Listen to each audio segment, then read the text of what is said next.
Good morning, guys. Welcome to your workout of the week. Today we're going to do things slightly different. I'm going to break down one exercise today. We chose the push-up. I'm going to show you a beginner, intermediate, and an advanced way of doing this. Now you can put all three of these into your program if you see fit. Otherwise, you can kind of modify this based on where you're at, whether you're starting out or whether you're advanced, an athlete. It works for you. It's one of my favorite horizontal pushing motions, because you're working your arms, your chest, your back, you're stabilizing with your spine, your abdomen. You've got all this stuff going on. So one of my favorite chest pressing motions. So what we're going to start with is a beginner version, and then from there we're going to get more difficult. So for the first one, we're doing a modified push-up. I choose to keep you guys on a diagonal rather than just doing it from the floor on your knees, simply because you can visually see and feel if your body starts collapsing, meaning if the spine starts arching in on itself, your back starts collapsing. I want you to be vigilant in understanding that when you're doing these exercises, rather than having a set number, if your form goes out the window, you're losing the whole reason you started doing the exercise in the first place. So make sure your form, number one, is what you're going to be looking at. As time goes on, as you keep in good form, the numbers will go up, the weight will go up, it'll increase healthy, rather than trying to force a movement that's not there, then you end up getting an injury, which is what we don't want to do. So, first movement, modified push-up. We're doing this on a diagonal, so up relatively high. You can use anything that puts you on a diagonal slant. The further that I go down towards the ground, the more of my body weight I'm supporting. So the higher up I am, the easier it's going to be, but we still want to keep good form. So I'm using the equalizers today. They produce a nice diagonal for me, fairly high off the ground. What I'm doing, especially if you have any kind of wrist issues, we can find a way to accommodate that. So since I'm using these, there is no wrist flexion. So even if I had a wrist problem, it will not put this pressure on my wrist. So from here, my palms are facing each other. I'm on the balls of my feet. I'm making sure my chin is not tucked down, so I start flexing my spine. I'm going to keep a nice neutral diagonal spine.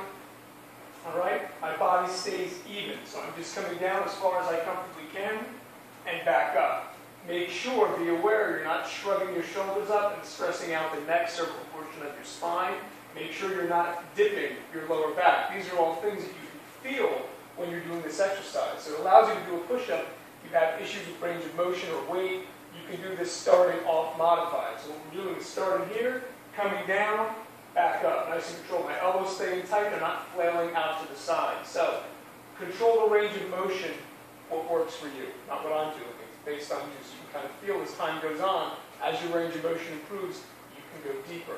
Beginning step, first one. From here, so we've been doing this for a few weeks, we're past that point of the beginner push-up. So now we're getting into an intermediate, an actual push-up. Now we're doing parallel with the ground. So what's happening is my palms are about shoulder width apart. I'm still keeping that neutral spine. Make sure you don't tuck your chin in. You want to keep the spine nice and neutral. Feet are together. Again, I want my elbows going back, not out. So I'm coming down, back up. You don't have to kiss the ground. Once again, if you have wrist issues, it doesn't prevent you from doing push-ups. Make sure you're either using handles, your fists, whatever's preventing wrist flexion, so you won't strain something. You want to work through the pain that's going to create a bigger injury you want to avoid. So, if you have no problems with this, you're coming down, my hands are elbows in, shoulder width apart, my head is in front, not behind my hands.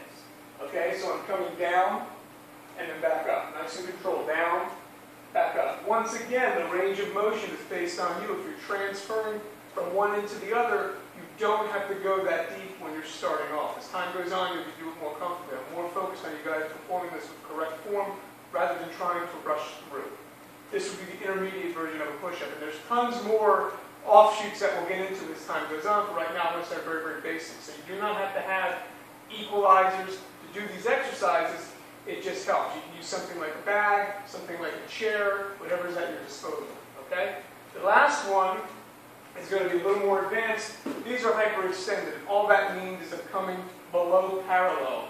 All right? You can really feel scapular retraction as you do this. Once again, since I'm using this piece of equipment, it's around. What else could you do? Use two chairs, because you're going to be able to come below parallel. This is an advanced motion, so make sure you're comfortable with the range of motion. Do not force something if it doesn't work for you. You want to prevent injuries, not encourage them. Okay? So once again, my positioning is the same. There's no wrist flexion. All right? My neutral neutral spine. My chin is not tucked. I'm looking straight down at the ground. I'm coming below parallel and back up. This is a comfortable range of motion for me, so do not force it if it's uncomfortable for you. I'm coming below parallel, back up. You'll get a nice stretch in your shoulder. You work the pec, scapular retraction on the back. All right? You can try these exercises. If you're at an advanced level and you start failing on one, you can now reverse the process, going from more difficult to easier. All right? And make it so it fits in the program. You can pick and choose. You can vary it up. Even if you're at an advanced level, doesn't mean you can't go back to doing basic push-up. It's a way of burning out with good form rather than going from easy to hard where the form might suffer. This is a way of kind of going backwards. So we can start with my hyperextended. I burn out on these. I go into my intermediate push-ups. I burn out on these.